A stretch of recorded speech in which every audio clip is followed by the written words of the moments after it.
Emotional சிச்சுவேஷன்ஸ்குள்ளே போயிட்டு ஒரு கடகம் மாட்டிக்கிறீங்க அப்படின்னா அதுலேருந்து மீண்டு வரதே உங்களுக்கு கொஞ்சம் கஷ்டமாகவே தான் இருக்கும். இப்போ யாராவது பூமி வாங்கணும்னு நினச்சிட்டு இருக்கீங்க, ஏதாவது ப்ராப்பர்ட்டியில் இன்வெஸ்ட் பண்ணணும், இல்லை ஏதாவது ஒரு தொழிலில் போய் நாங்கள் இன்வெஸ்ட் பண்ணணும்னு நினைக்கிறோம், நாங்கள் இப்போ உடனே செய்யலாமா அப்படின்லாம் யோசிக்கலாம். ஒரு சிலர் விருப்பமே இல்லாத ஒரு தொழில் உட்காந்து ஒர்க் பண்ணிட்டு இருக்க மாதிரி இருக்கும். அதுதான் சொன்னேன், எமோஷனல் கனெக்ட். இந்த இயர் எண்டில் இருந்து தான் நீங்கள் செய்யக்கூடிய இன்வெஸ்ட்மெண்ட்ஸ் அப்படின்னு பார்க்குறப்போ அது உங்களுக்கு சேஃபாக இருக்கும். வணக்கம். எல்லாரும் எதிர்பார்க்குற ஒரு விஷயம் வாழ்க்கையில் என்னென்னா, எல்லா ராசினருமே எதிர்பார்க்குறது என்னென்னா, நாங்கள் செல்வ செழிப்போடு வாழ்கிறதுக்கு என்ன வழி பண்ணணும், நாங்கள் என்ன செஞ்சால் நாங்கள் செல்வ செழிப்போடு இருப்போம், எப்படி செல்வம் மேலும் மேலும் அதிகரிச்சுட்டே போகும். ஒவ்வொரு ராசிக்காரங்களுக்கும் ஒவ்வொரு வகையான பரிகார ஸ்தலங்கள், புண்ணிய ஸ்தலங்கள், தெய்வ வழிபாட்டு முறைகள், அவங்களுடைய லைஃப் ஸ்டைலு, அவங்களுடைய தாட் ப்ராசஸ் எப்படி இருக்கும், இப்படி ஒவ்வொருத்தங்களுக்குமே சிச்சுவேஷன்ஸ் அப்படிங்கிறதும் மாறிக்கிட்டே இருக்கும். அதாவது தசா புத்தி அப்படிலாம் இருக்கு இல்லையா, உங்களுடைய ஜாதக ரீதியாகவும் உங்களோட தசா புத்தி அதோட கோச்சாரங்கள் எப்படி இருக்குது அதெல்லாம் பொறுத்து தான் நம்மளுடைய செல்வ செழிப்புமே நிரந்தரமாக தங்குமா இல்லை வந்துட்டு போகுமா, அதுக்கு என்ன நாங்கள் தெய்வ வழிபாட்டு முறைகள் பண்ணணும் அப்படிங்கிறத பற்றி நம்ம பார்க்கலாம். இப்போ கடகம் அப்படின்னு பார்க்குறப்போ, கடகம் ஆல்ரெடி நீங்கள்லாம் ஒரு அஷ்டம சனியிலேருந்து வெளியே லைஃப் எல்லாம் இப்போ தான் கொஞ்சம் எல்லாம் கரெக்டாகிட்டு வந்துட்டுருக்கக்கூடிய சூழ்நிலைகளில் இருக்கும் பொழுது, உங்களுக்குன்னு யாராவது ஒரு மென்டார் மாதிரி இருக்கணும். மென்டார்னால் என்னென்னா குரு. யாராவது குருங்கிறது யார் அப்படின்னா, யாராவது ஒருத்தங்க நம்மளுக்கு திடீர்னு ஒரு கைடன்ஸ் சொல்லுவாங்க, நான் உங்களுக்கு நல்லது தான் சொல்கிறேன் அப்படிங்கிற மாதிரி இருக்கப்போ சம்டைம்ஸ் மைண்டு கேட்காது. ஏன் அப்படின்னா, உங்களோட சிச்சுவேஷன் எப்படின்னா மோஸ்ட்லி எமோஷ்னல் கனெக்டாகவே தான் இருக்கும். ஸோ அந்த எமோஷ்னல் சிச்சுவேஷன்ஸ்குள்ளே போயிட்டு ஒரு கடகம் மாட்டிக்கிறீங்க அப்படின்னா அதுலேருந்து மீண்டு வரதே உங்களுக்கு கொஞ்சம் கஷ்டமாகவே தான் இருக்கும். ஸோ லாஜிக்கல் திங்கிங் அப்படிங்கிறது ரொம்ப அவசியம் கடகராசியில் இருக்கவங்களுக்கு. ஸோ இந்த ஃபர்ஸ்ட் ஆஃப் ஒரு அழுத்தத்தில் இருந்து நீங்கள் என்ன மாதிரி ஒரு எஃபர்ட் போட்டு வெளியே வரீங்க அப்படிங்கிறது தான். ஸோ வீட்டு ரெஸ்பான்சிபிலிட்டிஸ் கொஞ்சம் அதிகமாக இருந்திருக்கும் கடகராசியில் இருக்கவங்களுக்கு. அதோட ஃபினான்ஷியல் வைஸும் கொஞ்சம் இழுத்து பிடிச்சி கொஞ்சம் டைட்டாக போயிட்டுருக்க மாதிரியே இருக்கும். பட் ஸ்டில் ஏதோ ஒரு கேரி ஆன் ஆகிட்டு போயிட்டுருக்கு. ஒரு சிலர் விருப்பமே இல்லாத ஒரு தொழில் உட்காந்து ஒர்க் பண்ணிகிட்ருக்க மாதிரி இருக்கும். அதுதான் சொன்னேன், எமோஷ்னல் கனெக்ட் எதுலேயும் கூடாது அப்படிங்கிறது. முக்கியமாக உங்களுடைய ப்ரொஃபஷனல் லைஃப் அப்படின்னு வரப்போ உங்கள் எமோஷன்ஸையும் ப்ரொஃபஷனையும் நீங்கள் மிக்ஸ் பண்ணவே கூடாது. பெருமாபத்தே கடகத்துக்கு எமோஷன்ஸை போயிட்டு உங்களுடைய வேலையில் திணிக்கிறது அப்படிங்கிறது தான். லாஜிக்கலாக இருந்துக்கணும். இந்த இடத்துல தான் வெள்ளைக்கார மாதிரி வேலை பார்த்துட்டு போயிடணுங்கிறது. வெள்ளைக்கார ஈவினிங் 5 o'clock வரைக்கும் டெடிக்கேட்டடாக ஒர்க் பண்ணிட்டு இருப்பாங்க. 5 மணி ஆச்சா பேக் தூக்கிட்டு போயிட்டே இருப்பாங்க. அந்த எமோஷனல் கனெக்ட் அப்படிங்கிறது இருக்காது. வேலையாக பார்க்கணும் தான் அப்படிங்கிறது தான் கடகத்துக்கு சொல்லக்கூடியது. ஸோ இப்போ ஜென்ரலாகவே கடகத்தில் இருக்கவங்க ஏதாவது நீங்கள் ப்ராப்ளம்ஸ் ஃபேஸ் பண்ணிட்டு இருக்கீங்க அப்படின்னா இது எல்லாமே டெம்ப்ரவரியான ப்ராப்ளம்ஸ் தான். இது நீங்கள் கரெக்டாக உங்களோட எமோஷன்ஸை கரெக்டாக பேலன்ஸ் பண்ணி ஹேண்டில் பண்ணிட்டீங்க அப்படின்னாலே இதுலேருந்து நீங்கள் தப்பிச்சிருவீங்க அப்படிங்கிறது தான். ஸோ உங்களுக்கான ஆப்பர்ச்சுனிட்டி எங்கெங்கெல்லாம் வரும் அப்படிங்கிறத முதல்ல நீங்கள் தெரிஞ்சுக்கணும். மறைமுகமாகவே தான் வரும். டைரெக்டாக இதுதான் உங்களுக்கு ஆப்பர்ச்சுனிட்டி அப்படிங்கிறதுலாம் அது கொடுக்காது. ஸோ ஒரு பூமி சம்மந்தப்பட்ட ஒரு விஷயங்கள் உங்களுக்கு வரலாம், ஒரு லேண்டு மூலிமா ஏதாவது பெனிஃபிட் உங்களுக்கு வரலாம். அது முக்கியமாக குடும்பத்திலேருந்து உங்களுக்கு வரக்கூடிய ஒரு அமைப்பு அப்படின்னு இருக்கிறப்போ நிதானமாக நீங்கள் முடிவெடுத்து அதில் ஏதாவது ஒரு இன்வெஸ்ட்மெண்ட் அந்த மாதிரி நீங்கள் பிளான் பண்ண ஆரம்பிக்கலாம். அதோட வீட்டில் பெரியவங்க குடும்பத்தோடு இருக்கணும் கடகம். ஸோ வீட்டில் இந்த எல்டர்ஸ் தான் சனி, பெரியவங்கள தான் சனியாகவே பார்க்கப்படுது அப்படின்னு ஒன்று இருக்குது. ஸோ இந்த சனி கடகத்துக்கு பகையாகவே தான் இருக்கும். அப்போ இந்த நம்மளுடைய முன்னோர்களை மதிக்காமல் போனாலோ இல்லை முன்னோர்களுக்கு ஏதாவது செய்ய வேண்டிய கடமைகள் நம்ம செய்யாமல் போயிட்டோம் அப்படிங்கிறதுனாலையோ இல்லை ஏதாவது ஒரு வயசானவங்களை நம்ம எதையாவது ஹர்ட் பண்ணுற மாதிரி ஏதாவது சொல்லிட்டோம் அப்படின்னாலுமே சனி உங்களுக்கு வரக்கூடிய ஒரு செழிப்பை தடை பண்ணிடுவார் அப்படின்னு இருக்குது. ஸோ இப்போ வீட்டில் உங்கள் அப்பா இருக்காங்க இல்லை உங்கள் தாத்தா இருக்காங்க அந்த மாதிரிலாம் இருக்காங்கன்னா கொஞ்சம் டிஸ்டன்ஸ் ஆகிற மாதிரி இருக்கும். கொஞ்சம் ஒதுங்கி இருக்கிற மாதிரியான ஒரு சிச்சுவேஷன்ஸ்லாம் வருது அப்படின்னா கொஞ்சம் அனுசரணையாக போகிறது. ஏன்னா அங்கேருந்து தான் உங்களுக்கு ஆப்பர்ச்சுனிட்டிஸே வருது. ஸோ அந்த லாஜிக்கல் மைண்டை யூஸ் பண்ணி அந்த எமோஷன் வைஸ் போயிட்டு நீங்கள் இருக்கிறதெல்லாம் இழந்துடக்கூடாது அப்படிங்கிறது தான் கடகத்துக்கு சொல்கிறது. இன்னொன்று என்னென்னா, அதாவது சந்திரன் அப்படின்னாலே நல்ல ஒருத்தங்களை கேர் எடுத்துக்கக்கூடிய ஒரு விஷயந்தான். ஸோ அது ரிலேட்டடான ப்ரொஃபஷன்ஸ் நீங்கள் சூஸ் பண்ணலாம். அந்த ஹாஸ்பிட்டாலிட்டிங்கிற ஒரு விஷயத்துலேருந்து என்றைக்குமே கடகம் மாறிடக்கூடாது. ஏன்னா கடகம் அப்படின்னாலே என்னென்னா ஒரு தாயை போன்ற ஒரு குவாலிட்டி இருக்கக்கூடியவங்க தான் கடகம் அப்படின்னு சொல்லப்படுது.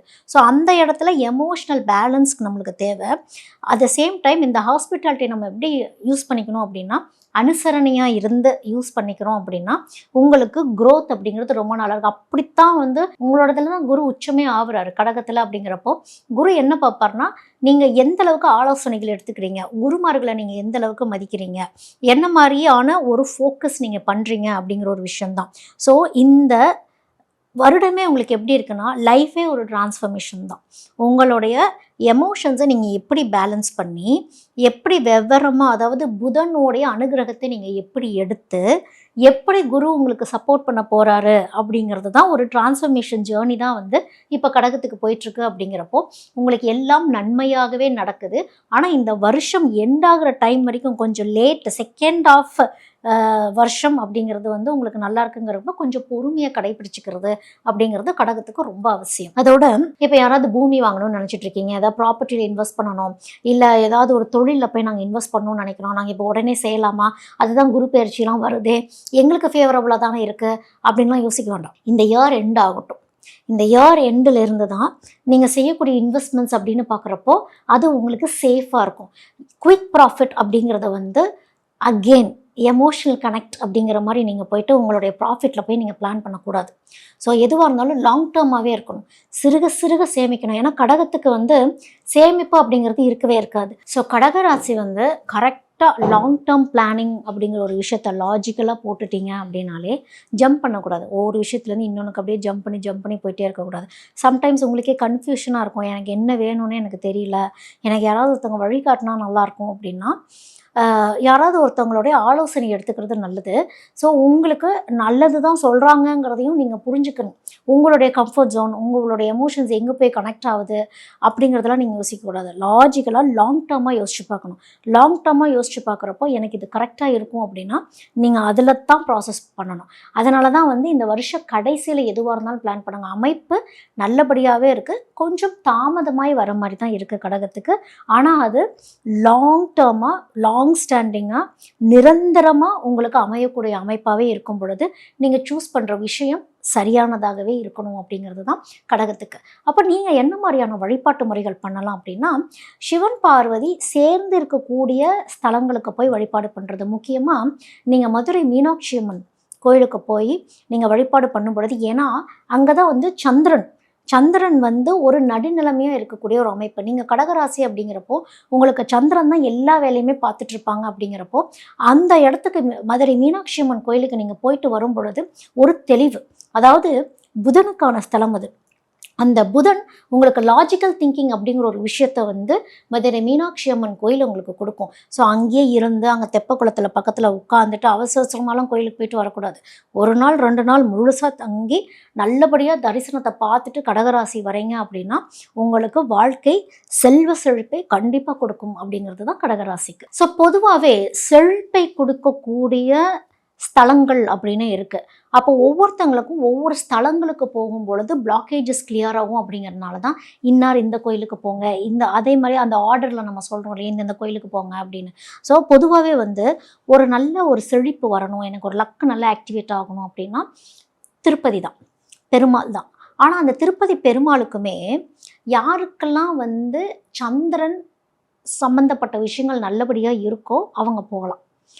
ரொம்ப நெருப்பு ஆதிக்கம் இருக்கக்கூடிய நெருப்பு ராசிக்காரங்க போகிறீங்க அப்படின்னா மேஷம் போகலாம், அதே மாதிரி சிம்மம் போகலாம். ஆனால் தனுசுக்கு அங்கே இருக்கக்கூடிய திருப்பதி வந்து சம்டைம்ஸ் செட் ஆகாதுங்கிற மாதிரி இருக்கும். அப்போ அவங்க ஸ்ரீரங்கம் போகிறது. ஸோ இந்த மாதிரி ஒரு ஆல்டர்னேட்டிவாக வந்து ஒரு வழிபாட்டு முறைகளை வந்து ஒவ்வொரு ராசிக்காரங்களும் கரெக்டாக மெயின்டைன் பண்ணிக்கிறாங்க அப்படின்னா அவங்களுக்கான லக்க ஆக்டிவேஷன் ஆகக்கூடிய இடங்கள் தான் வந்து நம்ம சொல்கிற திருப்பதி பெருமாள் ஸ்தலங்களுக்கெல்லாம் போகிறது. அடுத்தது பார்க்குறப்போ செழிப்பு வரணும், முதல் லக்கு வரணும், அப்புறம் செழிப்பு வரணும் அப்படின்னாலே அது லக்ஷ்மி தான். மகாலட்சுமி வழிபாடு அப்படிங்கிறது ரொம்ப அவசியம். மகாலட்சுமி வழிபாட்டுக்கு வந்து இந்த ஸ்ரீபுரம் கோல்டன் டெம்பிள் அப்படின்னு ஒரு கோயில் இருக்கு இல்லையா, அங்கே போய் நீங்கள் வழிபாடு பண்ணுறீங்க அப்படின்னா கண்டிப்பாக நல்ல வெல்த், நல்ல ஒரு ப்ராஸ்பரிட்டி, நல்ல செழிப்பாக தான் போகணும் இல்லை. எப்போவுமே லக்ஷ்மி ஸ்தலங்களுக்கெல்லாம் போகும் பொழுது நம்ம வந்து ஒரு மனநிலைமையெல்லாம் சரியாக வச்சுட்டு தான் போகணும். சிலர்லாம் சொல்லுவாங்க, நான் என் பெருமாள் கோயிலுக்கு போனேன், லக்ஷ்மி கோயிலுக்கு போனேன், ஆனால் என் வாழ்க்கை இப்படி தான் இருக்குது. நீங்கள் எப்படி போனீங்கன்னு ஒன்று இருக்குது. சிவன் கோயிலுக்கு போகிறப்போ ரொம்ப சாந்தமாகவும், பெருமாள் சம்மந்தப்பட்ட கோயிலுக்கு போகிறப்போ ரொம்ப செழிப்பாகவும், நல்ல அட்ராக்டிவான கலர்ஸில் நம்மக்கிட்ட இருக்க ஜுவல்ஸ், அதனால தான் வந்து பெருமாள் வந்து செழிப்பாகவே இருப்பார். இந்த லக்ஷ்மி சம்மந்தப்பட்ட ஸ்தலங்களுக்கு போகும்பொழுது சந்தோஷமாக போகிறோன்னா சந்தோஷம் பன்மடங்கு திரும்பி வரும். வருத்தப்பட்டுட்டே போகிறீங்க அப்படின்னா திரும்பி அதவே பன்மடங்கு கொடுத்துரும் அப்படிங்கிறது தான் லக்ஷ்மியை வழிபாடு பண்ணக்கூடிய சூட்சுமம். லக்ஷ்மி வரவே மாட்டாங்கன்னு ஒன்று இருக்குது. லக்ஷ்மி எங்கே வந்து ஒரு சந்தோஷம் மகிழ்ச்சியான தருணங்கள் பாசிட்டிவ் திங்கிங் எங்கே இருக்கோ அங்கே தான் லக்ஷ்மி இருப்பாங்க.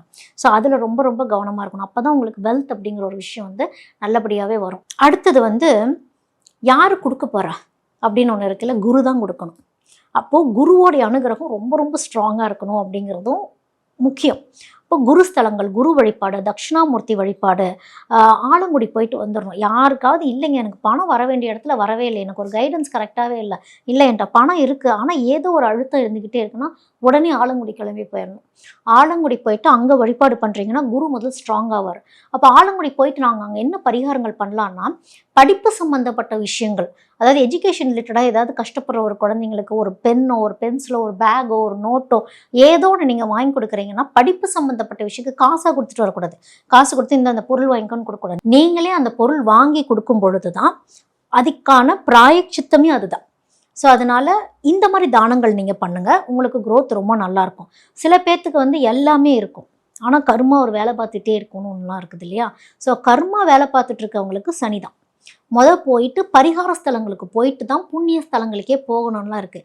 இப்போ நான் சொன்ன திருப்பதி எல்லாமே புண்ணிய ஸ்தலங்கள்.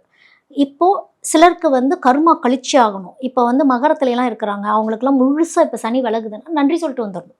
திருநள்ளாறு போயிட்டு கர்மத்தை கழிச்சிட்டு அந்த கர்மத்தை கழிச்சிட்டு திருப்பி அங்கேருந்து நான் வந்து புண்ணியஸ்தலத்துக்கு போகிறேன்ட்டு பரிகார ஸ்தலம் போயிட்டு கையோடு புண்ணியஸ்தலம் ட்ராவல் பண்ணிடவே கூடாது. நிறைய பேர் செய்யக்கூடிய தப்பு தான். ஒரு ட்ரிப் ஒன்று போடுவீங்க, இந்த கோயில் ஒன்று போகிறோம், ஃபார் எக்ஸாம்பிள் காளகஸ்தி போவீங்க, காளகஸ்தியிலேருந்து அப்படியே திருப்பதி போகிறேன்ட்டு போகிறது, இல்லை திருப்பதியிலேருந்து அப்படியே காளகஸ்தி வரேன்னு போகிறது. காளகஸ்திங்கிறது என்னது? பரிகாரஸ்தலம். திருப்பதிங்கிறது என்னது? புண்ணியஸ்தலம். புண்ணியத்தை வாங்கிட்டு வந்து இங்கே பரிகாரம் பண்ணி இங்கே கரைக்க போகிறீங்களா, இல்லை இங்கே கரைச்சிட்டு திருப்பி அங்கே இந்த கரைச்சதை எடுத்துகிட்டு போயிட்டு அங்கே போய் புண்ணியம் சேர்க்க போகிறீங்களா? ரெண்டுமே வந்து இம்பேலன்ஸ் ஆகிடும். அது ப்ளஸ் டு மைனஸுங்கிற மாதிரி ஒரு விஷயம் ஆகிடும். ஸோ அதனால் ஒரு தடவை பரிகார ஸ்தலத்துக்கு போனீங்கன்னா திரும்பி வீட்டுக்கு தான் வரணும். புண்ணியஸ்தலத்துக்கு போனாலும் திரும்ப வீட்டுக்கு தான் வரணும். இப்படி வேணால் நீங்கள் வந்து பிரித்து வச்சுக்கலாம். பரிகார ஸ்தலம்னா பரிகார ஸ்தலமாகவே முடிச்சுட்டு வந்துடணும், புண்ணியஸ்தலம்னா புண்ணியஸ்தலமாகவே முடிச்சுட்டு வந்துடணும். ஸோ இதுலேயும் ரொம்ப கவனம். இத்தனை கோயிலுக்கு போய் எங்களுக்கு ஒன்றுமே நடக்கலைன்னா கோயில் ஆகம விதிகள்னு ஒன்று இருக்கு இல்லையா, அதனால தான் வந்து இந்தந்த தெய்வங்களை இப்படி வழிபாடு பண்ணுங்க, நேரம் கால முறைகள் எல்லாமே இருக்குது. அதையும் வந்து நீங்கள் புரிஞ்சுக்கணும். யாராவது வந்து பரிகாரங்கள் விட்டகுறை தொட்டகுறை வச்சுட்டு நான் புண்ணியஸ்தலம்க்கு போனேன் அப்படின்னா அதெல்லாம் புண்ணியம் தராது. ஸோ பரிகாரம் என்னவோ முழுசாக பரிகாரத்தை முடிச்சுட்டு புண்ணியஸ்தலங்களுக்கு போகிறீங்க அப்படின்னாலே உங்களுக்கு growth அப்படிங்கிறது அக்யூமுலேட் ஆக ஆரம்பிச்சிடும் அப்படிங்கிறது தான். சில பேர் சொல்லுவாங்க என்னென்னமோ கோயில் நினைக்கிறாங்க ஆனால் எந்த கோயிலுக்குமே என்னால் போக முடியல. நாங்கள் எப்படி க்ரோ ஆகுதுன்னா வீட்டில் வச்சு முருகரை வழிபாடு பண்ணுங்கள், ஸ்கந்த சஷ்டி கவசம் கேளுங்க, வேல்மாறல் கேளுங்க. பிளாக்கேஜஸ் முதல் வீட்டில் இருந்து தான் கிளியர் ஆகணும் அப்படிங்கிறது ஒன்று இருக்குது.